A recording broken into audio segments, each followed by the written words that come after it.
Good evening, respected guests, ladies and gentlemen. It is a great honor and pleasure to welcome you all here tonight at this important event organized by Al-Furqan Islamic Heritage Foundation, celebrating two important occasions. The first one is the 20th anniversary of the establishment of the Al-Furqan Center for the Encyclopaedia of Makkah al-Mukarramah and Madinah al-Munawwarah. And the second occasion to be celebrated tonight is the launch of the English version of the book The House of Khadeejah radiallahu anha in Makkah al-Mukarramah, written by our chairman, His Excellency Sheikh Ahmed Zaki Yamani. As many of you know, last year we celebrated the 25th anniversary of Al-Furqan, which was established initially with the aim of documenting and preserving the Islamic written heritage, an aim that is carried on now by the Center for the Study of Islamic Manuscripts belonging to Al-Furqan.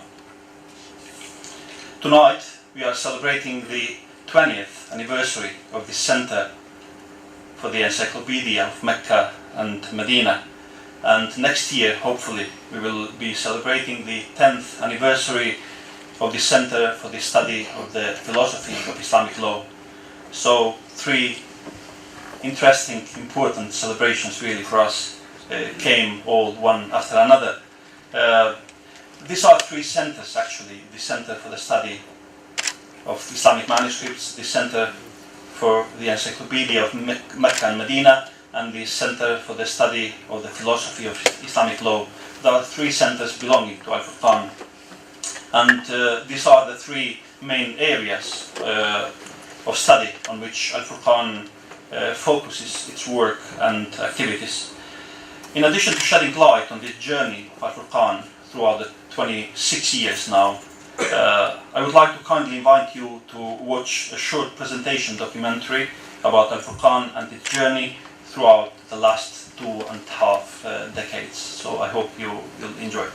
I hope you enjoyed that short presentation and hope you got a bit of a clear idea what Al-Furqan is doing. During this impressive journey, Al-Furqan has been supported by many scholars, researchers, dignitaries and institutions. Professor Meluddin Ihsanoglu, the Deputy Chairman of Al-Furqan, is one of those supporters who has accompanied Al-Furqan since its establishment in 1988. We are very honored to have him among us tonight, and I would like to kindly invite him to address this distinguished audience tonight on behalf of our chairman, His Excellency Sheikh Ahmed Zaki Yamani, and on behalf of the board of directors. So please, Professor. Good evening, ladies and gentlemen, dear guests, friends of Al-Furqan Foundation. I'm delighted to welcome you on behalf of the board of directors and His Excellency Sheikh Zaki Yamani, the founder and the chairman of Al-Furqan Foundation. As you have noticed from the previous introduction, we are here to celebrate two important achievements of Furqan.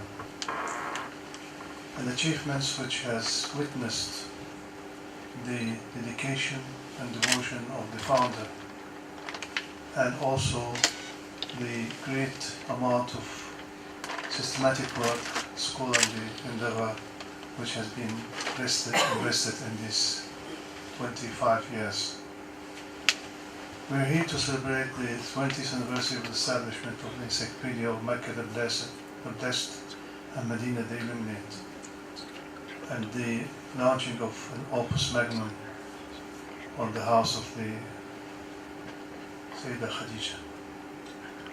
As an eyewitness of the two great events, I would like to say that these great two achievements, monumental 6 volumes which appeared, establishment of an institution for the encyclopedia, they have not been possible without the dedication and devotion and the great help and investment furnished by Sheikh Zaki. I remember in 91, and then Al-Furqan was lucky to have a great achiever, doer, Professor Abbas Tashkandy, who became the editor-in-chief. And thanks to his skillful management and academic standards and methodological sound approach, we have now 6 volumes, and many other volumes are in the press, in the process of the printing. This is a monumental work which we really, everybody who works in academia would be honored to be associated with. And we wish that we see the end, the ya, harf al-ya, the last letter in Arabic alphabet, inshallah. The second work, which is I would call an opus magnum, this book on the house of Sayyidah Khadeejah bint Khuwailid, is really a rare combination of multidisciplinary scholars. I wouldn't say it's archaeology plus history. It's historical research, but it's archaeology of its own way, because in archaeology you have excavation and you discover a building, you study it, and you present reports on that monument, whatever it is. Here it's very rare experience, scholar experience. The house of Sayyidah Khadeejah, the wife of our Holy Prophet, where he lived, he married and lived, and they had their children there, was a known place and shrine, a holy place, as At-Tabari mentions. It was the second holiest place in Makkah al-Mukarramah after the holy mosque, Haram Sharif. And it was always mentioned in the travelogues of travelers. There were certain books written on the history of Mecca as a city and the history of the Masjid Haram Sharif, and all mentioned this place. Until last, say, 100 years or so, it's because of urban expansion in Mecca and building of new houses. Somehow this house was became overlooked. And when in 1989 the extension of the Haram was started, in one evening they found, as they were expanding or demolishing the buildings around Haram Sharif, they discovered an old site. And the word spread all over the country, particularly Mecca. This is the house of Sayyidah Khadeejah. Next evening, Sheikh Zaki with his friends, maybe Dr. Professor Tashkandy will tell us about that. They went there, and immediately he committed himself to serve this place. I remember that for 1 month, many people, around the clock, 24 hours, 3 shifts, every shift there are 50 people working. So in one day, 150 people worked. In 1 month, around 4,500 people worked to study, survey, document, photograph, measure the place. And then, of course, unfortunately, the house was demolished. I wish, as a Muslim, that this was not demolished. I wish that it would be. We know the imperative of expansion. You have millions, hundreds of thousands of people coming every year, extra hajjis to the place, and of course you have to give them accommodation, you have to give them place to worship, to make tawaf, etc. But there are ways and means to safeguard this heritage.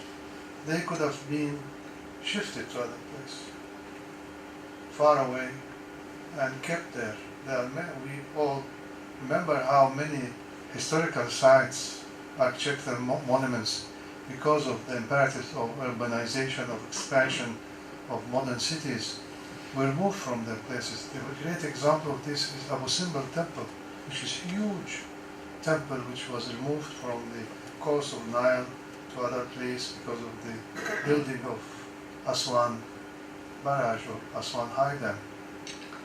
I wish that would happen, but anyhow, thanks to Sheikh Zaki and his people, that they give us a full account, description, photographs, documentation, measures, surveys of this house.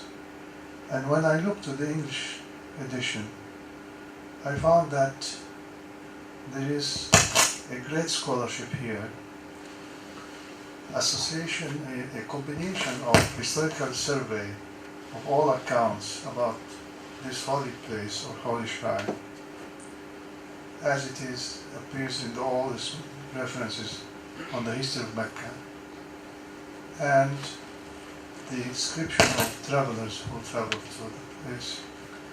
And as it stands today, or it stood in 1989, during the 1 month before demolishing, that there is compatibility between what has been written in the sources and what has been found exactly there. And this is a really great survey, great study, and we are thankful to His Excellency for his patronage, for his authorship, and also we have to thank those scholars and those technical persons and those who helped during 1 month. I'm sure Dr. Abbas Tashkandy, who has been associated, perhaps he was the leading figure in that technical and academic team who surveyed the place, would be a better source of information in the book. I just wanted to highlight these two great events and show that dedication and love, beside solid scholarship, would really make great achievements. On behalf of the founder and the chairman of the foundation, and on my own behalf, I welcome you all and wish you an enjoyable evening with Professor Tashkandy and his lecture about the two big achievements. Thank you.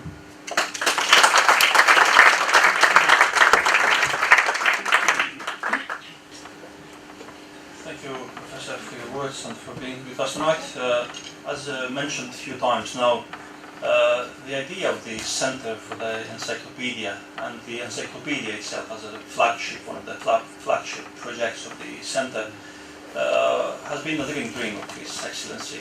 This idea stretches back almost 30 years ago, and it's interesting that this idea initially, or for the first time, was broached in 1987, and with a man which tonight is among us. It's Dr. Abbas Tashkandy. Dr. Abbas Tashkandy is a former professor of library and information science at King Abdulaziz University in Jeddah, Saudi Arabia, and he is the Secretary General of the Center for the Encyclopaedia of Makkah and Madinah, and he is the Chief Editor of the Encyclopedia itself. It's a great honor and pleasure to have him among us tonight, and I'm sure he has got a lot of memories and ideas and facts to share with us tonight. So thanks a lot for being with us tonight, Professor. Please, the floor is yours.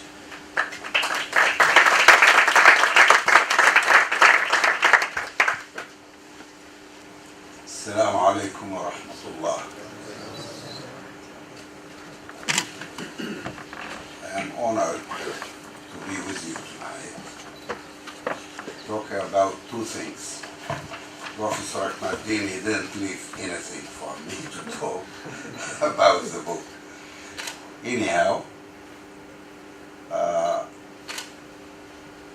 I have to go back to history a little bit. When King Abdulaziz came to Mecca, we had a noble mayor of the city. His name is Abbas Tashkandy. Abbas Tashkandy went to, it is known at that time that there is three most important buildings or houses in Mecca. One was Bayt al-Sayyidah Khadijah, the house of Sayyidah Khadijah. And second is Dar al-Arqam ibn Abi al-Arqam. And the third one is the Mawlid al-Rasul, Allahumma salli alayhi. These three buildings or houses is known to be the best places known in Mecca after Al-Haram al-Sharif. Sheikh Abbas went to King Abdulaziz and he said that most of these three houses were becoming beneath the ground because the ground came up with the flooded water and flooded of Ibrahim Valley. So all these three places were down beneath the ground. And he convinced him that we have to do something to keep at least the site of these three houses. He agreed. They built Madrasa Tahfiz al-Quran, Quran memorizing school on the site of Dar al-Sayyidah Khadijah. And they built a library in the site of Mawlid al-Rasul, Allahumma salli alayhi. And they built Dar al-Hadith on Dar al-Arqam ibn Abi al-Arqam. This was very important step taken by Sheikh, a noble mayor of Mecca, Sheikh Abbas Tashkandy. And it continued. We had those three buildings, very known, Madrasa Tahfiz al-Quran, Dar al-Hadith, and Maktabat Makkah al-Mukarramah, the public library of Mecca. In 1989, there was a big project to expand the eastern yard of Al-Haram al-Sharif. While they were working and they start to demolish the building of Madrasa Tahfiz al-Quran, they saw the top of a niche. And they know that beneath that building there was the house of Sayyidah Khadijah. Within hours, people start to talk about the house of Sayyidah Khadijah is discovered now. Sheikh Yamani, who was a close friend to Prince Majid ibn Abdulaziz, he went to him and he asked him a permission to excavate beneath the building of Madrasa Tahfiz al-Quran. He allowed him, but giving him a very short period. He said within 2 weeks or at the most 3 weeks, I will allow you to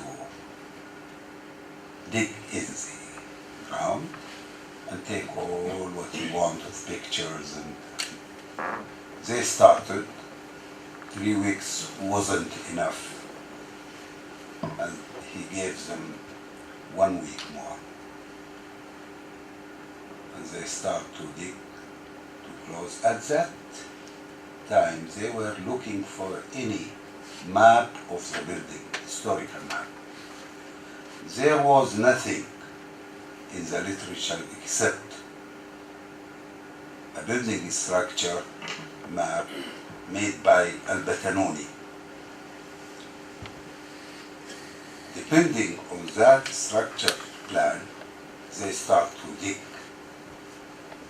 the building, and they came down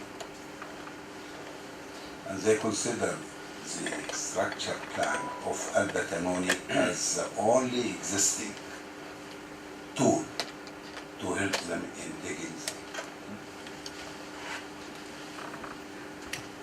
Yeah, this is the plan of Al-Batanuni. Al-Batanuni, when visited Mecca in the beginning of 19th century, he came with Prince Abbas Hilmi. They visited the building. It was in existence. They come down through these stairs and he saw all this plan, and he named this area as a trading place of Khadijah, and this as a room of greeting delegations, and this is a pathway. The group who start to study the place, they depend on this plan. Few years later, after 10 years, Sheikh Yamani started to make lectures. He started in Leiden. He gave a lecture in Leiden about the house of Sayyidah Khadijah. And he was mainly depending on the structure plan of Al-Batanuni.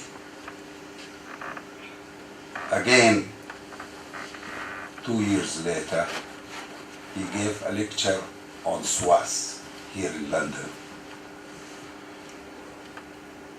And in the same methodology, he explains the discovery, excavation, depending on the structure of Al-Batanuni. 6 months later, Al-Furqan sent to the Encyclopaedia Sheikh Yamani's lecture for reviewing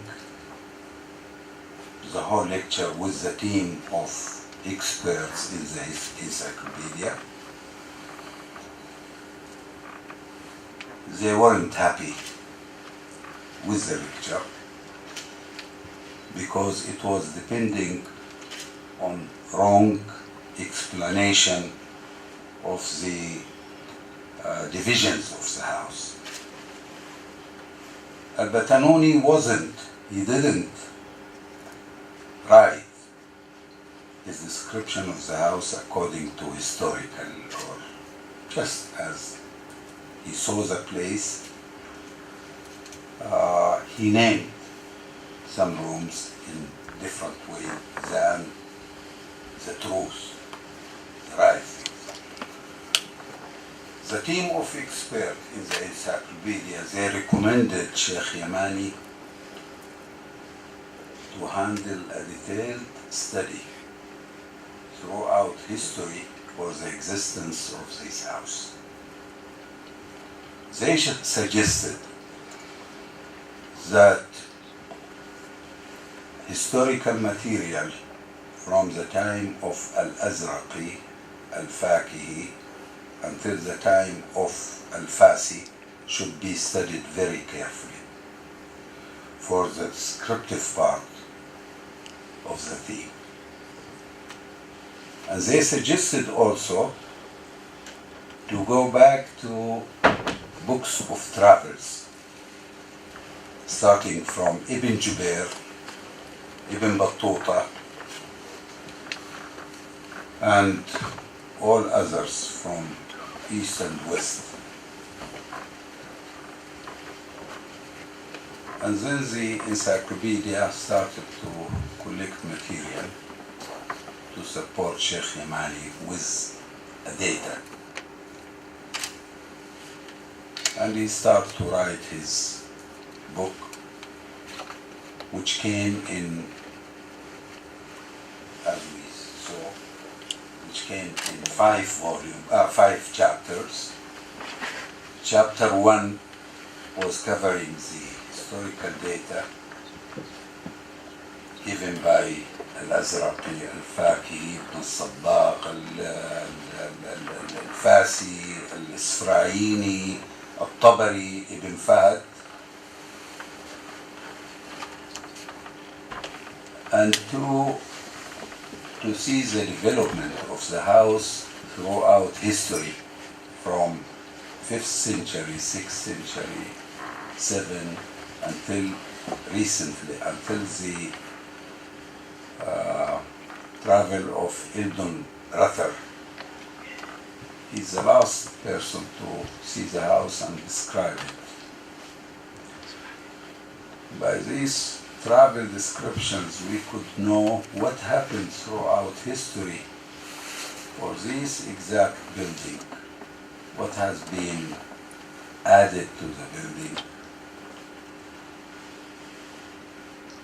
All historians and those travelers say, 100% agree that Muawiyah ibn Abi Sufyan, when he came to Mecca, he visited the place.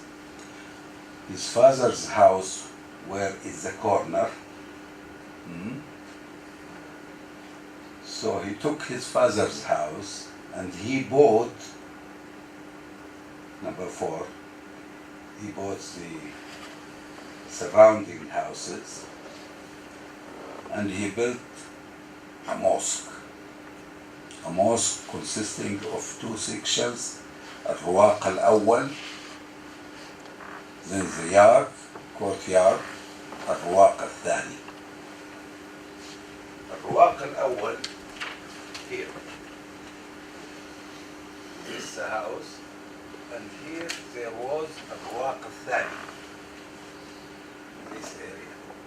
And in between there was a courtyard of the house. Sayyidina Aisha came to him, to Muawiyah. She said, Muawiyah, what you are doing in Makkah, buying here and there? You would like to turn Makkah as palaces? He said, no, Wallahi al-Azim, no. And liyashhad fulan, I'm trying to build a mosque to respect this house. Sayyidina Khadijah and Sayyidina Muhammad.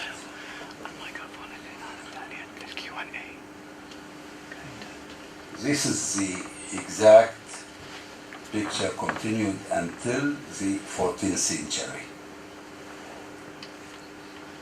The house was attached to a mosque, small mosque, also, although it's close to the Haram Sharif, but Muawiyah. And Nasir al-Din later on the 7th century, he bought this area, and he made it stable, because visitors used to put their horses and outside. The street is too tiny, Zugag al-Hajar is too tiny. And he named Sadin al-Bayt, servant of, custodian of Baytullah al-Haram, Kaaba al-Musharrafa, as a nazir. So he collects fees, and he spent those fees to restore, for maintenance purposes. And it continued until the end. The house of Sayyidah Khadijah is very important. Most of historians, they stated that this is the best place in Mecca after Al-Haram al-Sharif.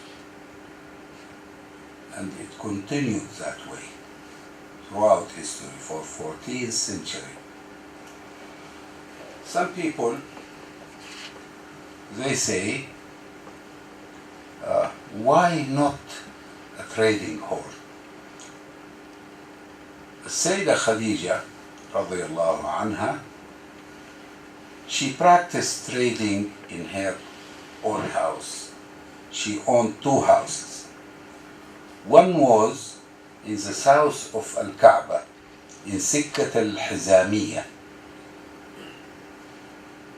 where Al ibn Zubair and Hakim ibn Hizam and his aunt Sayyidah Khadijah, she lived there on the south corner of Al-Haram. But when she get married to Prophet Muhammad, be peace upon him, she tried to buy a house close to Bani Hashim and Bani Abdu Shams, who is more related to Prophet Muhammad. In this house, she didn't practice any trade. She devoted herself for her 6 children, 4 girls and 2 boys, and devoted herself to serve Prophet Muhammad. Nothing else. No trade, no receiving delegation. It is a simple life, simple way of living, and she devoted herself for. Then she died, and Prophet Muhammad transferred to Hajara al-Madinah al-Munawwarah. Throughout history, one can say that none of these 3 buildings were demolished. No. After Sayyidina Umar ibn Khattab made a Radm Makkah, he made like, what do you call it, Radm,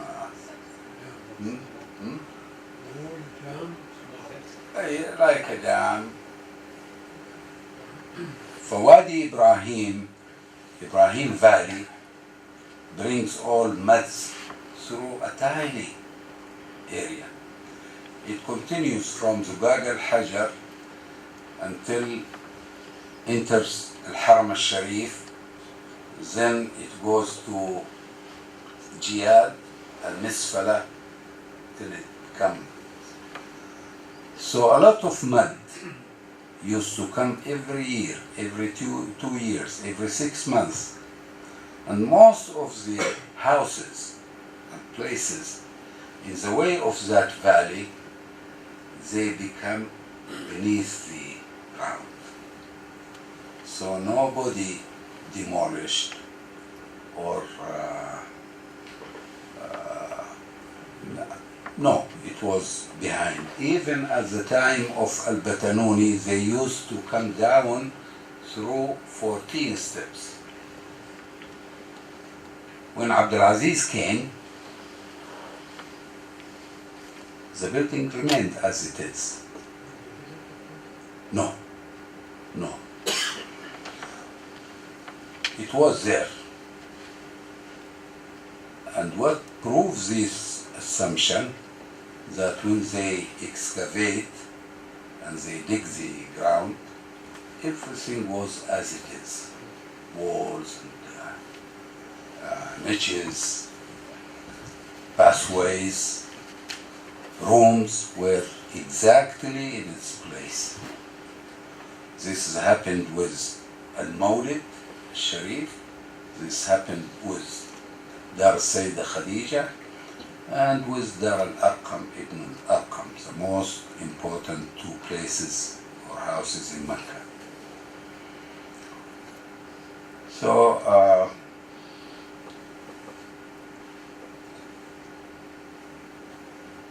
the whole thing remained as it is. When they dig, they photograph and made structure plans, but were affected by Al-Batanuni's attitude.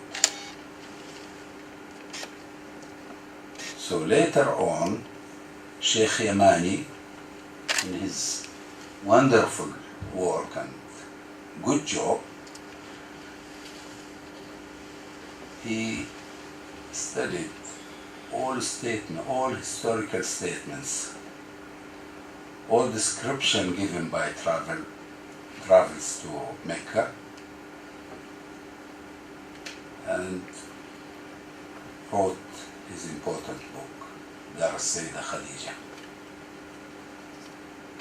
This is very important work. On one house, I wish he do similar work on Dar al-Arqam ibn al-Arqam. I wish he do similar work on Mawlid al-Sayyidah Khadijah, Mawlid Rasulullah sallallahu alayhi. One thing I have to state. Number one, I made it at the end of my lecture.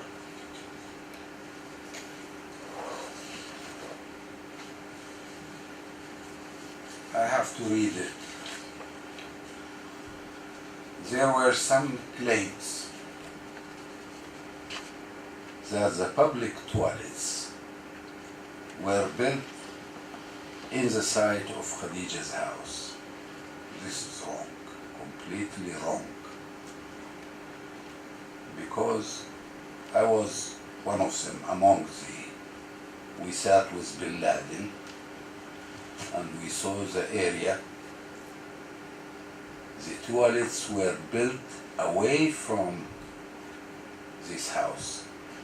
At least there is between 20 to 25 meters from the edge of this house to the toilet area. So this is wrong. This is, and one of us asked Ghalib Bin Laden. He said, I am a Muslim, I am Sufi. We cannot do. I could assure. Then exactly he assigned the place under big light pillar, and then we counted the place until we realized that it is far from the toilet area. So it is a claim that has to be clear. Number two, throughout history, there has been expansion to Al-Haram al-Sharif. Sayyidina Umar bin Khattab, when he came to Makkah, he saw too many houses close, very close to Al-Kaaba. So he cleared the area. One of the houses was belonging to son of Qusay. It is called Radi'atul Kaaba because the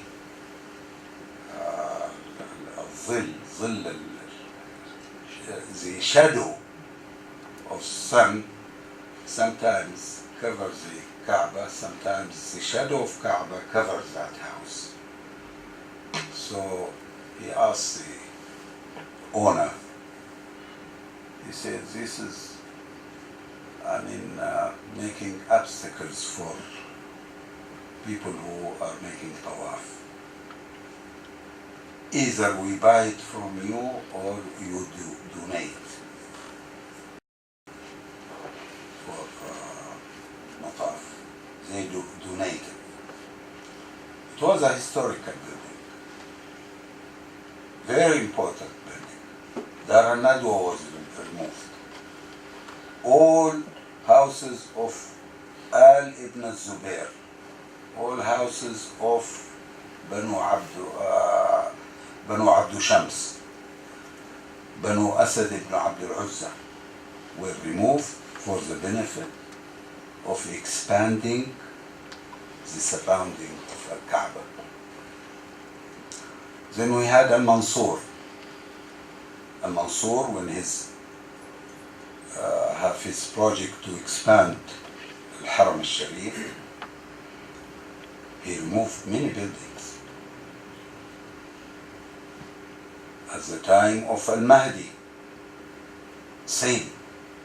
At the time of Ayyubis, Mamalik, Al-Uthmaniyin, many places were removed for the benefit of Al-Haram al-Sharif. Because Al-Haram is a religious priority that exceeds the value of a historical value. These buildings had a very important historical values, but the religious priority is more important. And removing a building for the benefit and including it inside Sahat al-Haram is more important. It gives a value. Maybe they have to document what is removed. Maybe they have to make the structure of house plan structures and all kind of documenting those buildings. But for the benefit of Al-Kaaba al-Musharrafa, Masjid al-Haram, I was reading last week a travel book written by Abdul Hakim, Ibrahim Abdul Hakim, who came to Mecca in the beginning of 14th century, 1301. He said it is very crowded, this Hajj, because the Hajjis exceeded 100,000. Now we are talking about 3-4 millions who comes to. You have to expand Haram. You have to expand the area for Muslims' benefit. So we cannot say, no, this is wrong, this is right. I mean, we have to document, right? This is what Encyclopaedia of Makkah is doing. Encyclopaedia of Makkah is documenting all places of historical values. This is one of our mission, one of our objectives. This is why the encyclopedia is very important for the identity of Mecca and Medina. Sheikh Yamani have done a lot of contribution to these two cities. I remember at the beginning we were meeting in Istanbul, sometimes in Leiden. We as a group insisted for Sheikh Yamani that it's very difficult to have both cities. The topic is too comprehensive. He insisted, he said, no, it has to be Mecca and Al-Madinah. Because if we do not start with such difficulty, it never happens again. So this is why the encyclopedia have, because he was honest from his inside. He left these two cities, Mecca, as any Muslim does. Everything, alhamdulillah, continued. We didn't have any problem. We are free to write whatever scholarship or research needs. We have to do it. No objection, no obstacles, except he's continuing with his very soon. Alhamdulillah. Thank you very much.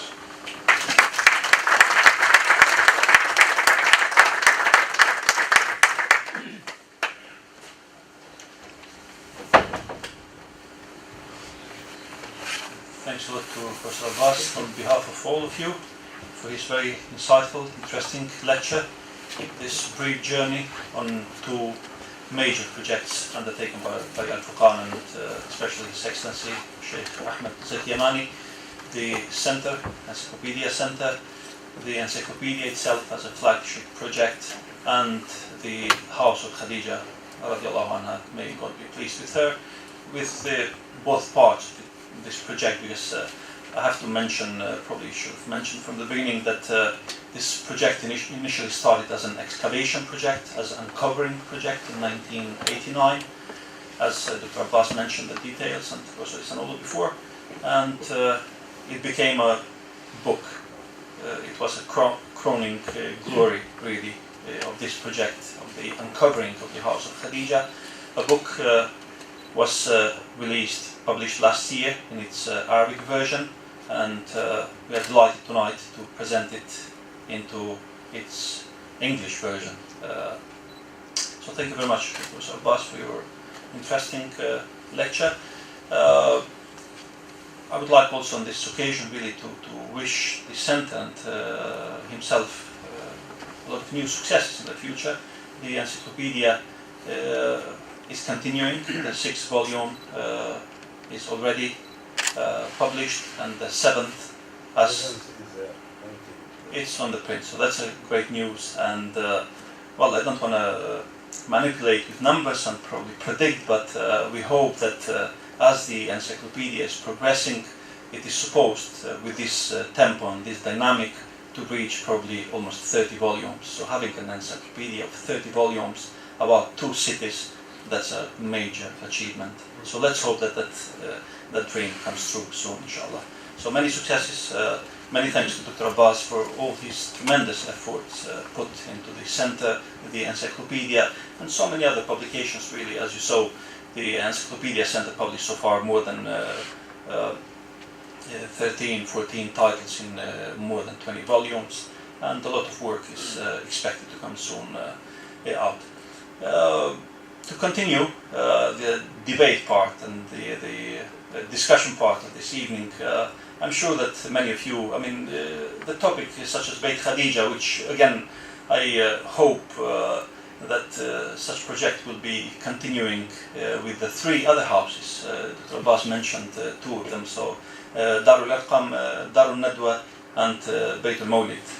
3 other very important, very interesting sites in Mecca. So let's hope that those are going to be the next projects of the center, inshallah, in the near future.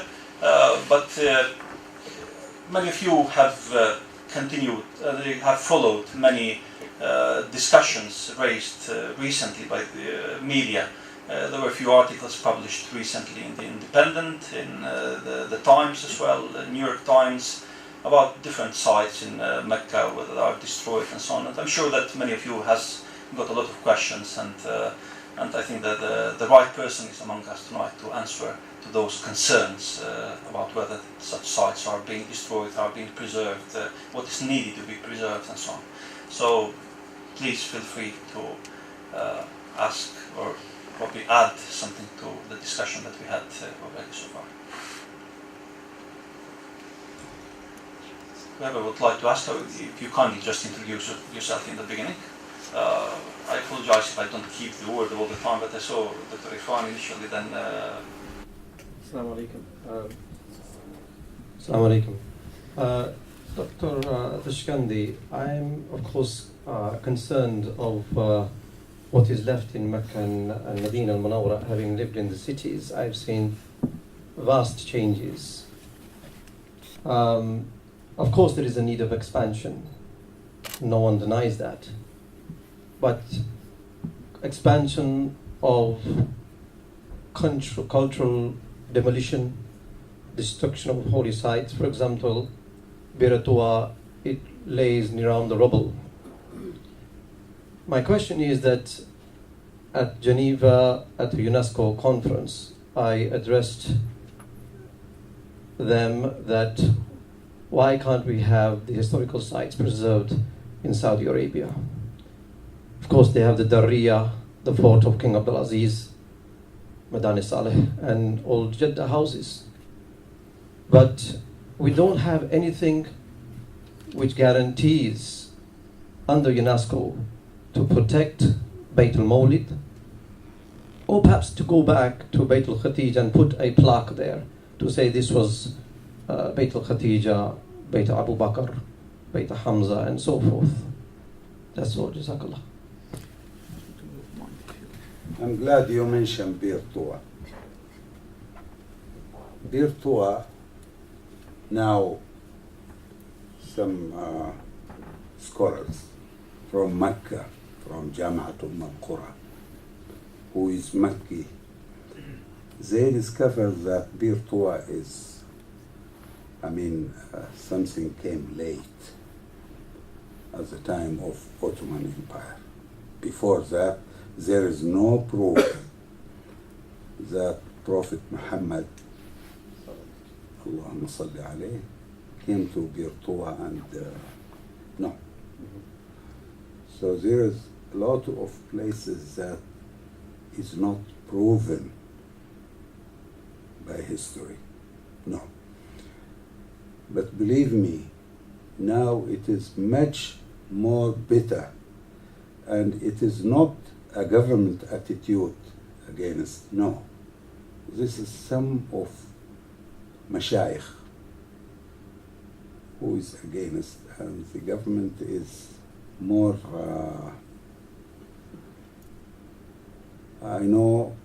you know Dr. Abdul Sulaiman. No, yes. He talked to King Abdullah. They were sitting together. And he asked King Abdullah, he said, have you heard, King Abdullah, that there is an attempt to destroy the Mawlid Rasulullah sallallahu alayhi wa sallam? King Abdullah, he said, no, in my reign, nobody will touch this. His father, Abdulaziz, he saves those places. But what I'm saying is that sometimes you have to pay to expand a mosque, that you have to, to remove some of the houses, but you have to document it. It's not the government responsibility only, it is ours. This is what Encyclopedia is doing. What the Encyclopedia is doing, we are documenting those historical places. But we cannot say, no, you cannot expand Al-Haram al-Sharif for the benefit of Muslims. Many of historical, what's considered as historical value, sometimes it's not true. As you said, Bir Tuwa. Bir Tuwa now, there is 4 or 5 studies saying no, Prophet Muhammad, he never came and made ghusl before goes to,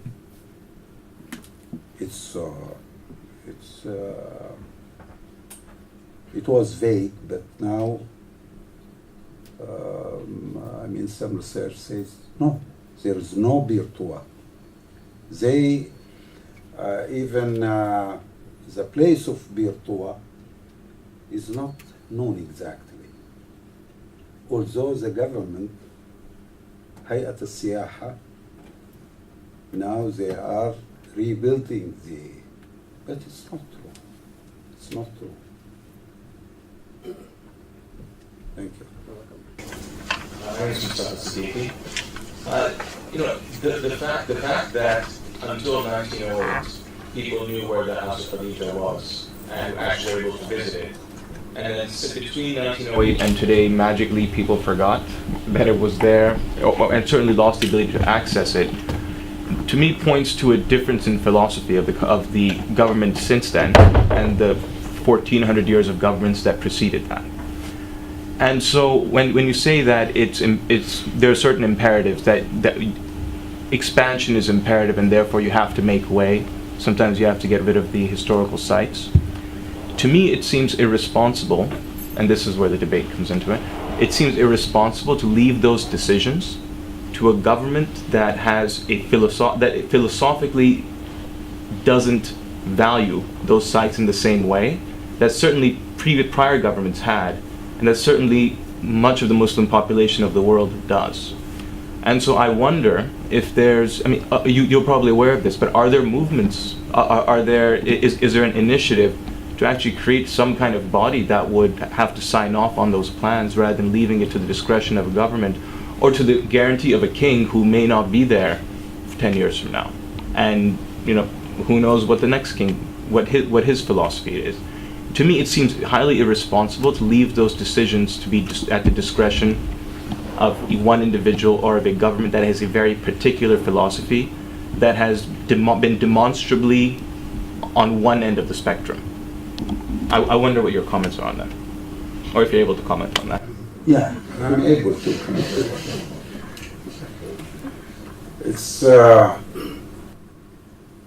there is very important things. You are talking about al-Haram, and Makkah kulluha haram. Makkah kulluha haram. It is not impossible that one day all areas until al-Ma'la become part of one al-Haram. Saha wahda. One big yard. Because number of Muslims are expanding. For religious priority is more important than historical value. More important. And you are talking, I mean, don't discuss the matter as you are talking here or any other place, Pakistan, India, Egypt, Turkey. You are talking of two holy mosques. The expansion of Al-Haram al-Madani now expanded extensively. It took a lot of historical values places. No, I would say Haram should be expanded. But we have to document what Sheikh done. Nobody objected, Sheikh Yamani, of his book. In its Arabic origin, the book was distributed in Saudi. They wrote about it. No objection. They allowed a distribution. Nobody objected. Do studies like this. But you cannot say because of historical value how it is irresponsible to demolish or to... No, do studies, do research, do plans, photographs, everything. But expansion of religious priority should continue. I cannot say it is irresponsible act or belong to one king who comes next. No, you cannot discuss it this way. السلام عليكم ورحمة الله عليكم وبركاته. السلام ورحمة الله. أنا المهندس المعماري دكتور صبحي العزاوي. I have been surveying, evaluating climatically, environmentally and architecturally Islamic houses throughout the Islamic world for about 45 years. And therefore I speak with background knowledge, besides coming from a family which produced 12 master builders over 100 years in Baghdad. And they have been responsible for both religious and secular buildings in Iraq. and I deliberately made scientific discoveries about the climatic aspect of these houses and how they have reduced the climate from severe and bearable of 50 degrees Celsius in the shade to 30 degrees Celsius inside the house, including the temperature. And these are documented, for which I was given a PhD from University College London without having to sit an exam at all. My comments are as follows. It is very sad, and I am deeply saddened, almost I could cry, to think that this house has been demolished. There are other ways of preserving this house within Al-Haram al-Sharif, and I have done it in other places. We could easily have actually covered the area with a series of glass domes, with series of pyramids, even a glass floor. Alternatively, we could have surrounded with arabesque fence all the way around it, and the people could have actually prayed in there, outside it, all the way around it. Because to me, this is also sacred, because it is the house of the Prophet Muhammad, peace be upon him, and his beloved first wife, Khadeejah, who was the first woman Muslim in the history of Islam. And therefore, I think the Western world would be amazed to think that we have allowed ourselves to demolish this when the Christian world is really thinking of trying to get a shroud for Jesus Christ, peace be upon him. And I also believe there is a contradiction between demolishing such a sacred and a haram in itself, and between putting sacrilegious buildings around the Kaaba for the purpose of money, for the purpose of commercial development, when these buildings should have been at least 1 mile away from the Kaaba. And I would have made the people either walk within 10 minutes of Al-Haram al-Sharif, and for those people who cannot walk, I would have provided mechanical cars for them to actually convey them there. But to do this, and then to have the incredible imitation of Big Ben overlooking Al-Haram al-Sharif, so that people with money could actually stay in their hotel rooms and look down onto what's going on. I can assure you, brother and brothers and sisters, such development would never have been allowed around St. Paul's in London, despite the fact that St. Paul's is insignificant compared with Al-Haram al-Sharif. Oh, I was going to say, yeah. And secondly, this would not have been allowed in Canterbury, because we're talking about the UK, but even so, it would not have been allowed around the Vatican. So this is really sacrilegious. هذا كفر. هذا عبادة المال. This is really it. And I think this should never have been allowed in the first place. I am actually fighting the same principles in the whole city of Najaf, Karbala, Qadimiyya, and even around the shrine of Abdul Qadir al-Gailani. Because the beautiful houses, courtyard houses, that have actually embodied the architectural heritage of Islam, climatically, environmentally, aesthetically, visually, and spiritually, are being demolished in order to expand these holy places.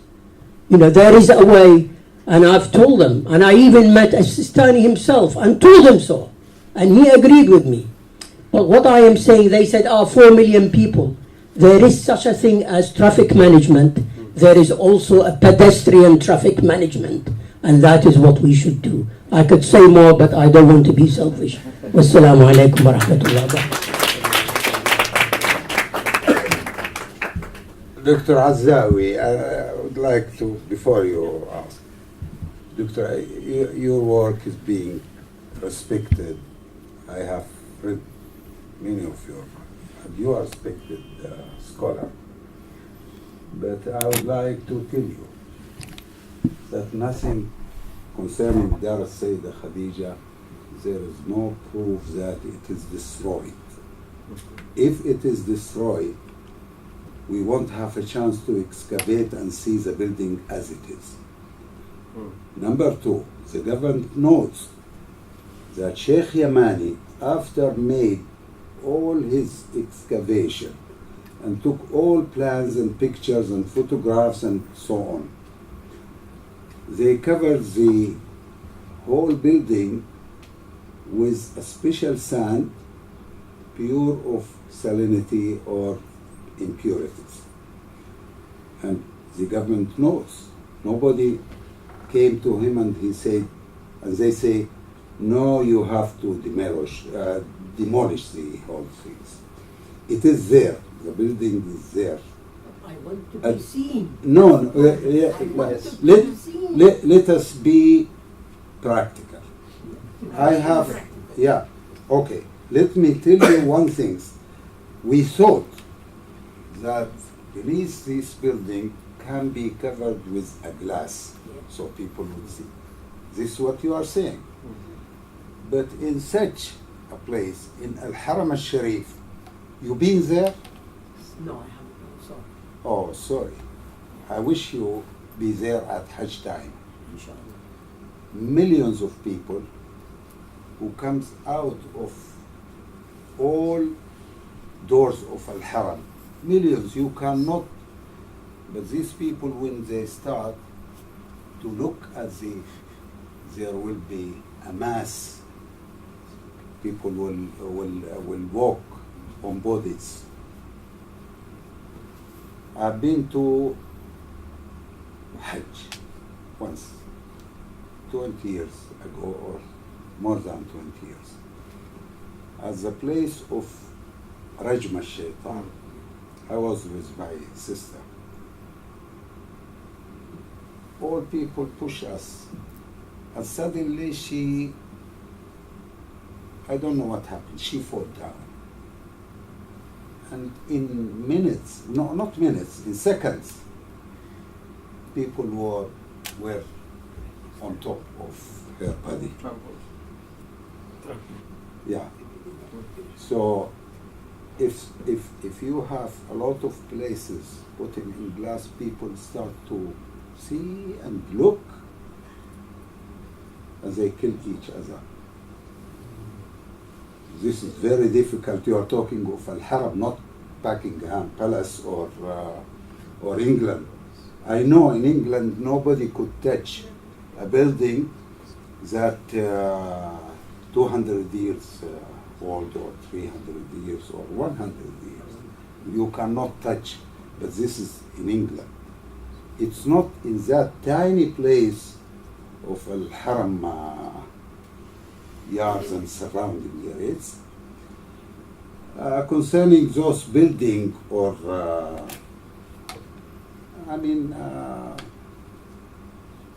some could agree with you, some could disagree, but it is ليشهدوا منافع لهم. People who comes to Al-Haram, they have to stay in hotels, in surrounding area. You cannot blame or put responsibility to, this is part of history. Even before, even at the time of Ottoman Empire and Mamluk Empire, the Haram was surrounded with big buildings, awqaf, all those awqaf, 5-6 stories. It could be higher than the Kaaba. This is not higher than the Minara of the Haram Sharif, Dr. Tashkandy. I mean, as the adab was there for the this is opinion. I mean. Dr. Zaidi, please. Abdurrahman Zaidi from the European Institute of Human Science. Just would like to maybe invite something about the issue of distractions of these historical things, among them, as you mentioned, the House of the Prophet, House of Khadeejah, radiallahu anha. Actually, if we look at the Quran, we may not see any signs of keeping those things or leave them, but there is one ayah which mentioning an issue of Bani Israel. وَبَقِيَّةٌ مِمَّا تَرَكَ آلُ مُوسَى وَآلُ هَارُونَ. There was some remaining belongings from Musa and Harun alayhim as-salam, in which the Quran mentioned. But he didn't criticize the keeping of these things.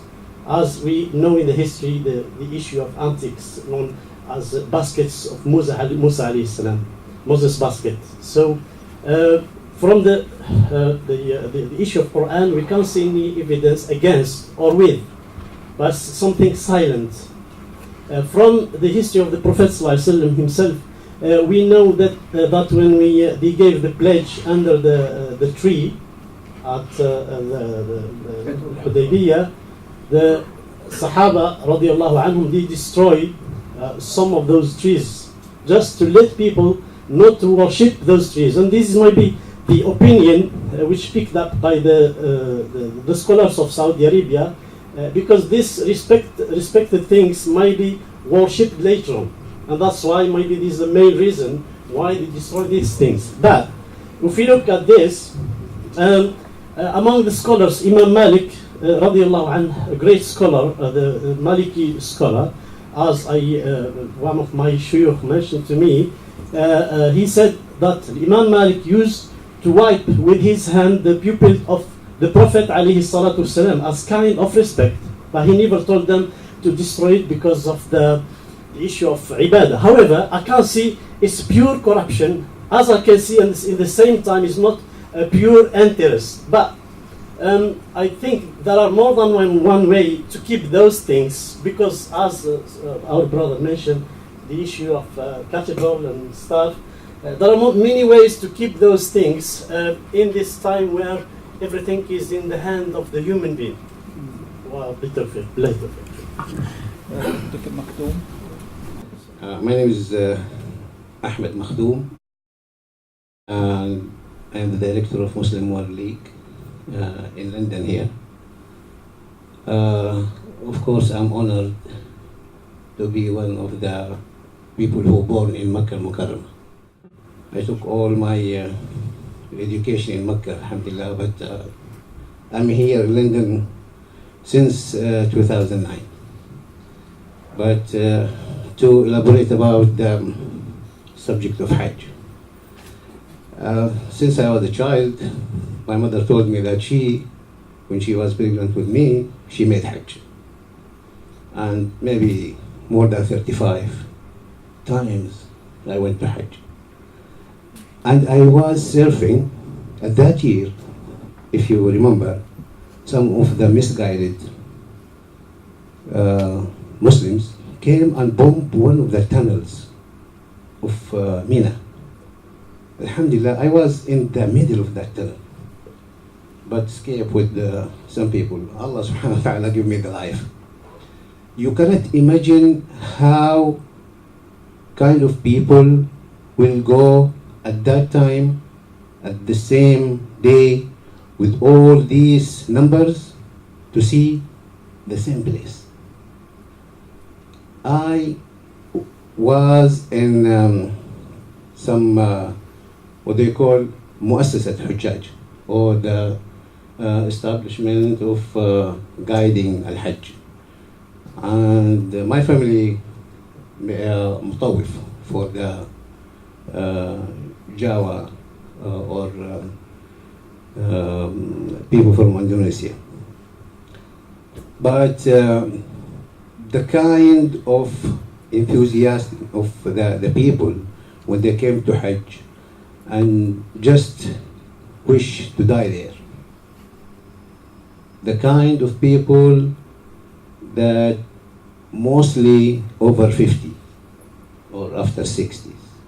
People will go to Hajj maybe after 40s mostly, but most of the people weak, old, when they came and go to Haram, go to this place, 1.5 million. Imagine during Tawaf, some of the nations are very strong. Some of the nations are weak. So it's a diversity of people, of education, of age, and all of these people, Allah subhanahu wa ta'ala protect them and guide them. But as a government, or as a people who were responsible about making the decision, every country has their constitution. Their decisions in controlling the country will depend on something. Will depend on Al-Quran and Sunnah. And I respect all the ideas about treasuring or culture or whatever, but the government and the people there since long time, before Saudi maybe, balance between the culture and the historical places and the religious places. The ability to make these people perform their religious fifth pillar of Islam. So that's why they choose that. With all the respect of their feeling and crying and do that and this, the safety and the people to be allowed to perform their fifth pillar. I think that was the main movement of their making their decision. It's sacrifice. So what is more precious for you, this or that? Thank you. Bismillah ar-Rahman ar-Rahim. Rashid Masoudi, journalist and medical herbalist. I think I would like just to emphasize what the brothers have said. Maybe the idea is not clear. It seems to us, looking at the expansion of Mecca from outside, that the decision makers are not scholars and architects and people in charge of cultural town planning, but it's the politicians that are doing it. I was there in 1996 and I saw these tall buildings. I think it was, I've been told it was the Interior Ministry or something like that, just on the Haram.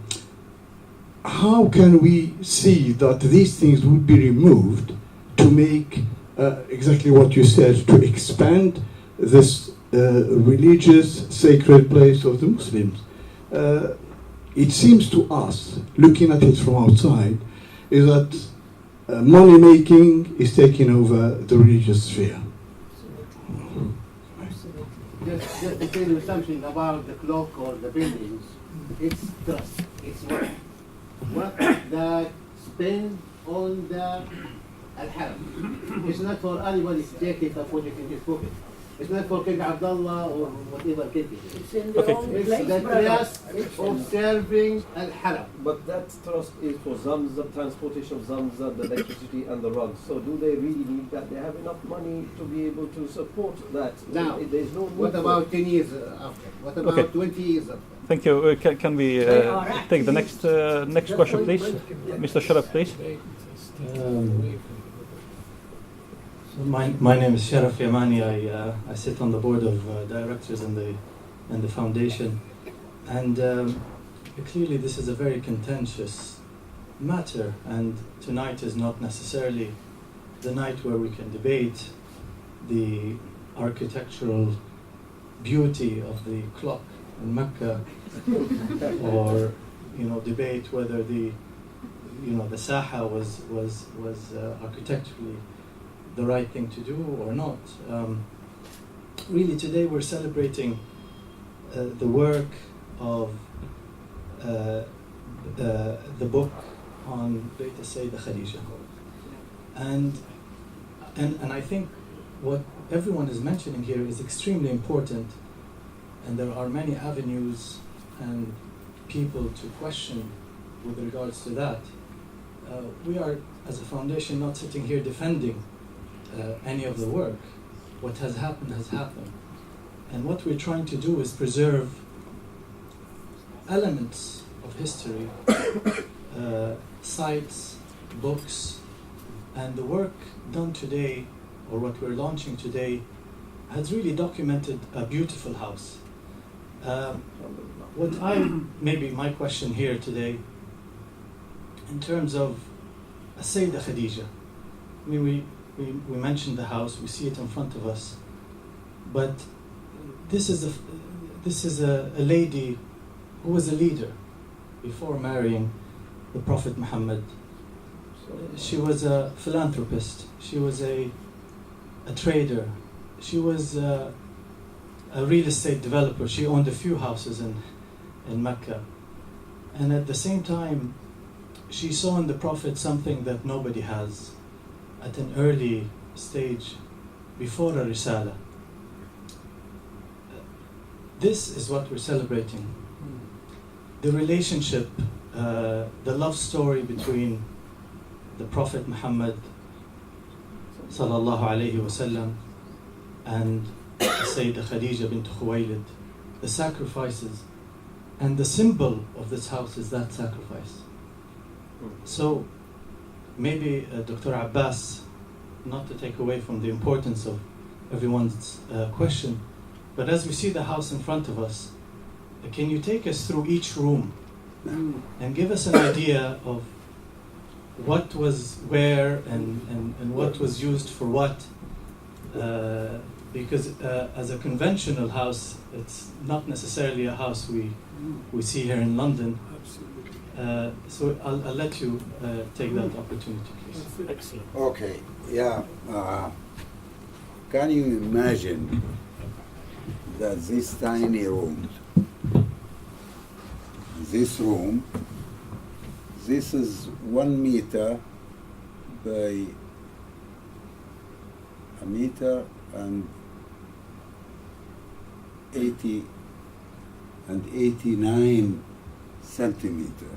It's not even 2 by 2. And this tiny also, Mawlid Fatima, is very small room. And this is a room which is 4 by 4, almost.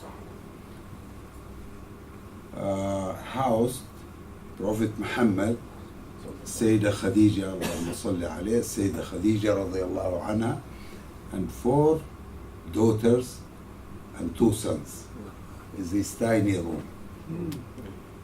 And this room is called Qubbatul Wahi. In this room, she born, 6 of his children were born here. Jibreel came here. His chest was opened here. And a lot of al-wahi, al-station.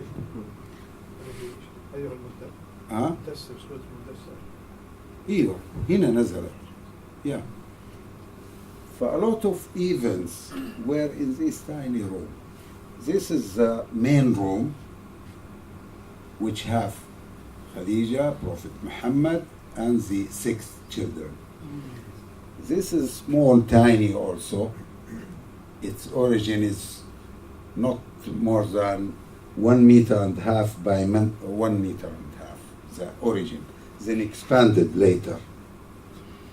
This is where Sayyidah Fatima was born. And the 3rd room is al-Mukhtaba.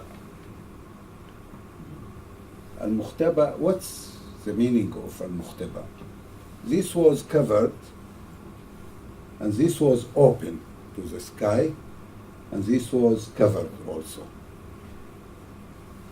Rasul Allahumma salli alayhi, he used to go here to smell air, to enjoy being just under the sky in such a small room, al-Mukhtaba. What a mistake done by al-Batanuni. He called this room غرفة السيدة خديجة, which is originally قبة الوحي. He called this مصلى الرسول, which is al-Mukhtaba. But all agreed about Mawlid Sayyidah Fatima. This is the main ruwaq, and this is the courtyard, and this is the small ruwaq.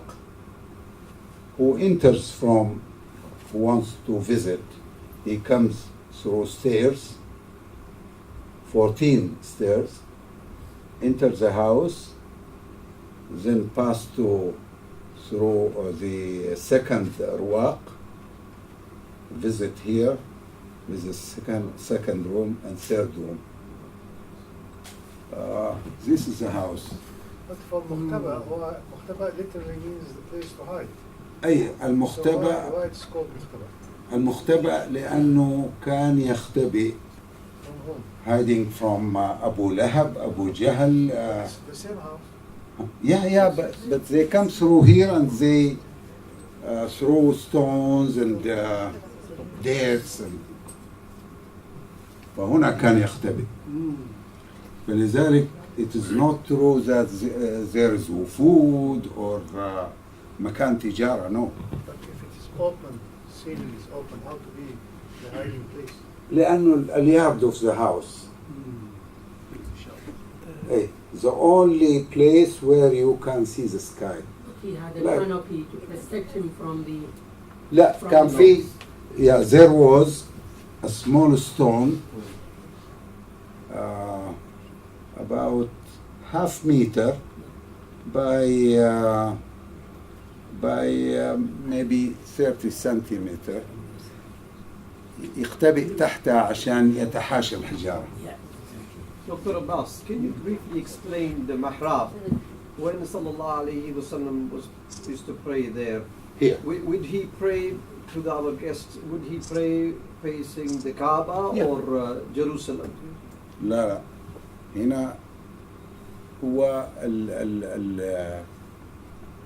الفترة, the period that he stayed in this house was the beginning of Islam.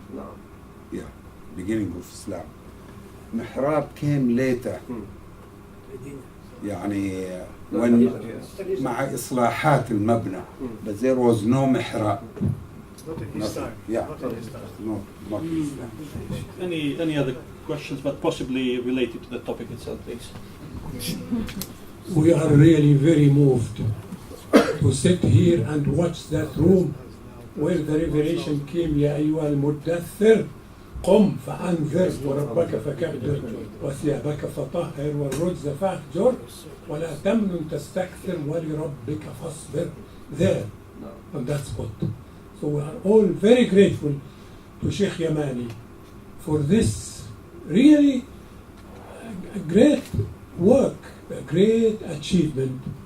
All Muslims should be grateful, I'm sure, to Sheikh Yamani for preserving this. And so, but my other point is this, that in the Encyclopedia of Makkah and Medina, do you have descriptions of other houses of that era? بيوت زوجات النبي, for instance, the houses of the Prophet's wife. We need descriptions because without that, certain things, certain areas of hadith and fiqh and social life of Medina will remain vague. We need physical description, actual description based on scholarship and excavation if possible. I would suggest, if you have this, in the encyclopedia that you isolate this in one volume just about the architecture of houses in Medina or Mecca at that time. One small volume to be distributed, and after that you can bring out other volumes about other aspects of life in Mecca and Medina. Thank you. Encyclopedia have a lot of documents and descriptive out of historical collection and so on. بيوت زوجات الرسول نعم, it is there. But the encyclopedia is something different than, it's not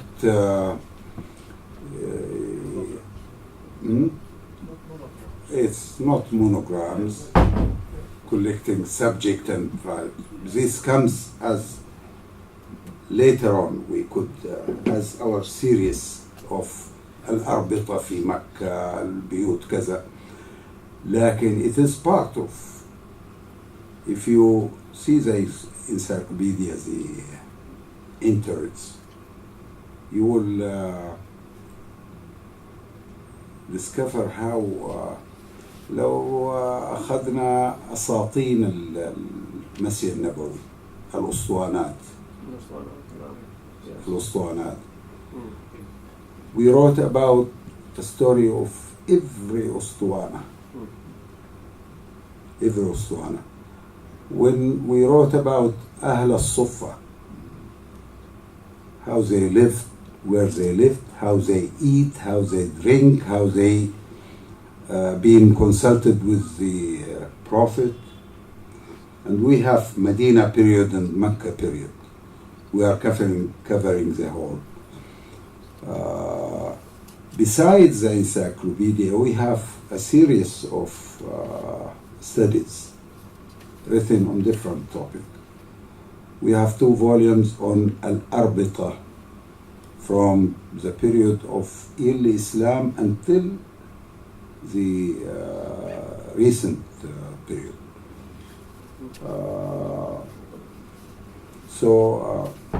Your comment is very important, but we are taking care of according to the methodology and philosophy of the encyclopedia.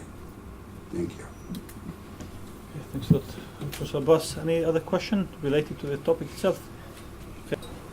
Thank you very much for a very interesting speech. I was very fortunate to be able to glimpse through the book, and I noticed there was a picture of a colourful tile, the sort of blue turquoise tile that they found where they used to pray. Could you elaborate a bit more about the kind of colourful tiles that they used to may have had? I don't know if you've got any pictures of it. It's near the mihrab.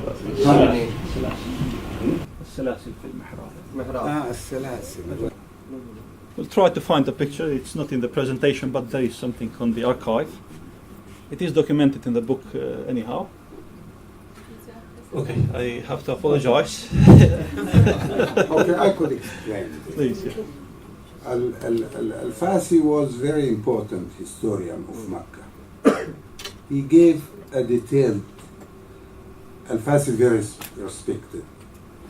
When Quraysh built Al-Kaaba, there was a mention of Baqum al-Rumi. Baqum was a carpenter, was sent from Rome to South Yemen to build a church. And their ship was broken in an area of Ash-Shaiba. The name of Baqum mentioned in 3 occasions.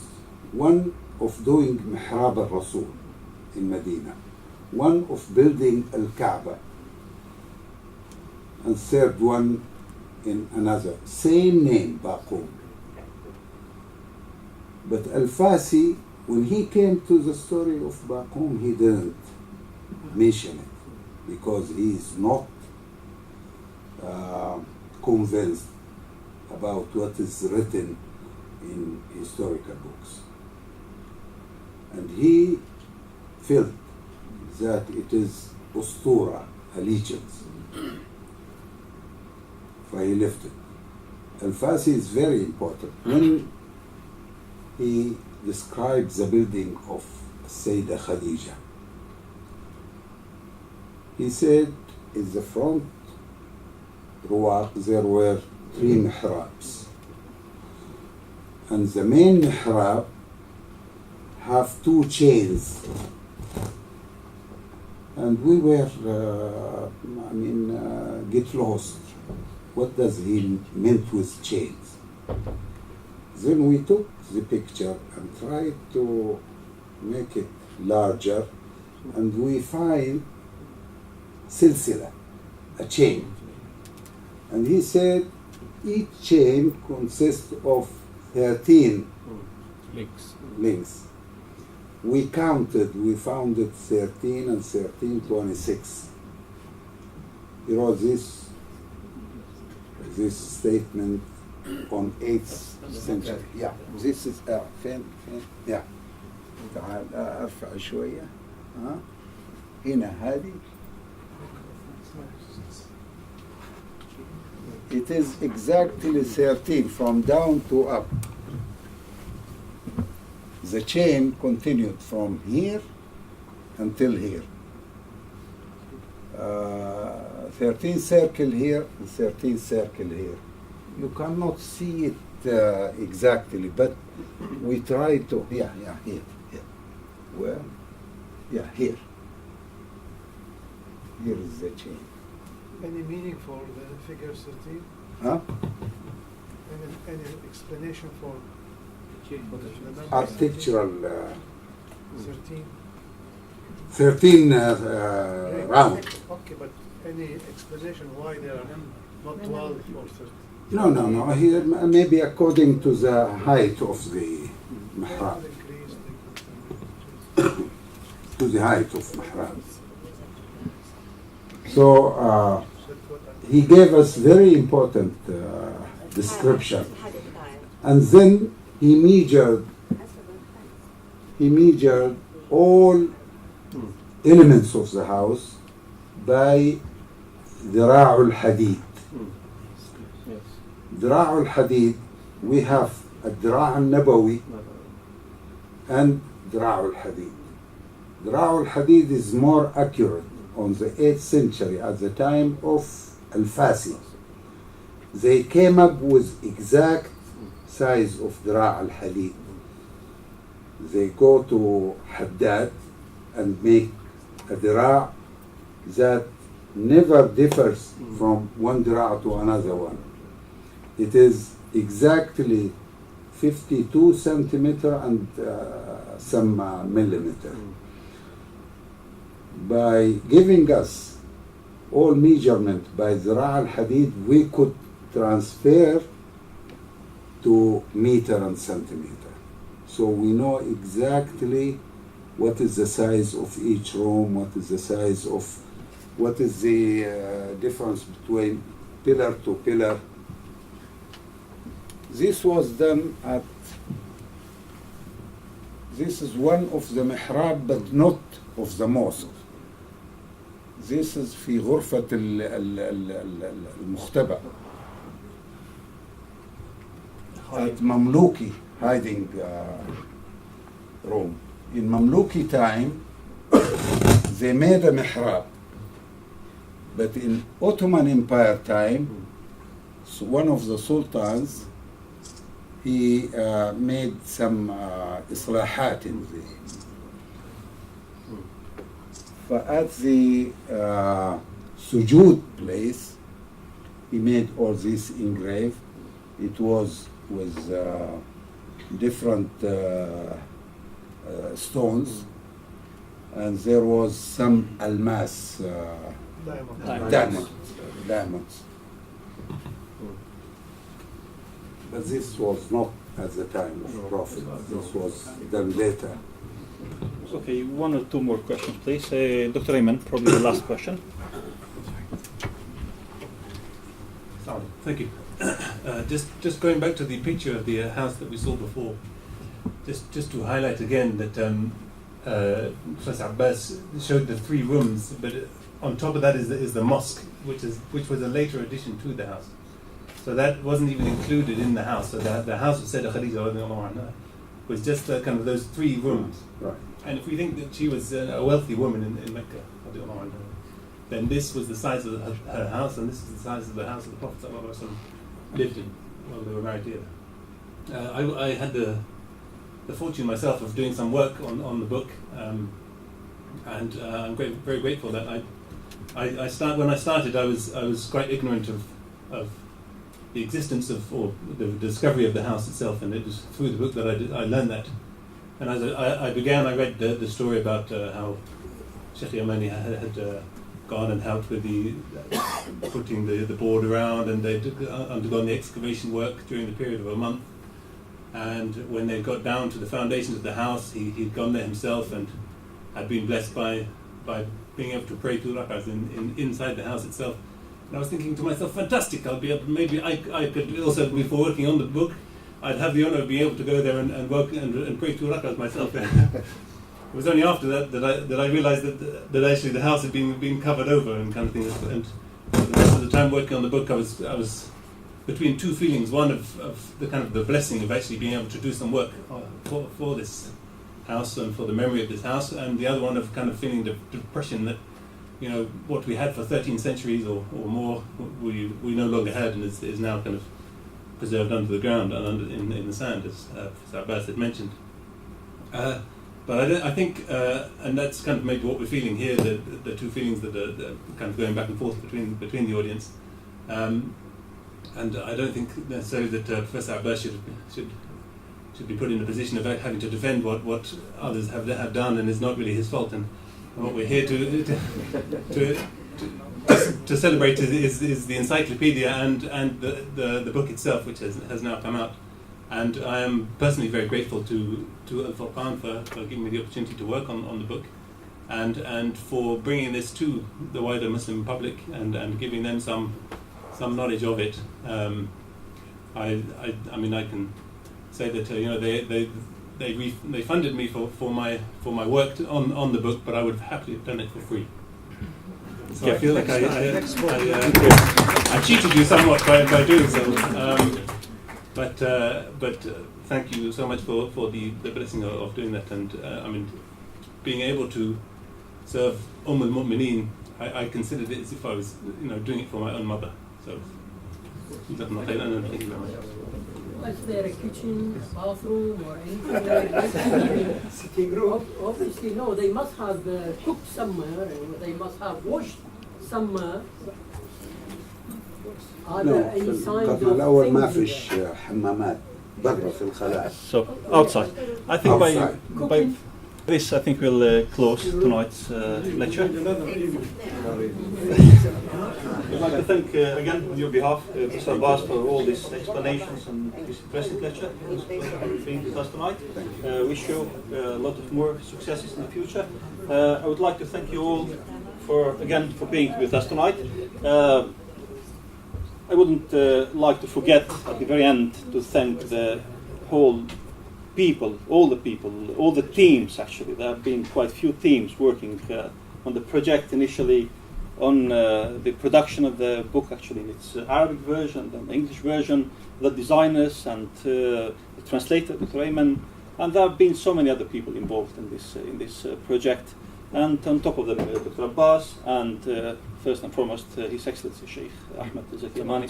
So may God bless him, bless all of them, tonight's team as well, and all you who actually delighted us with your presence tonight.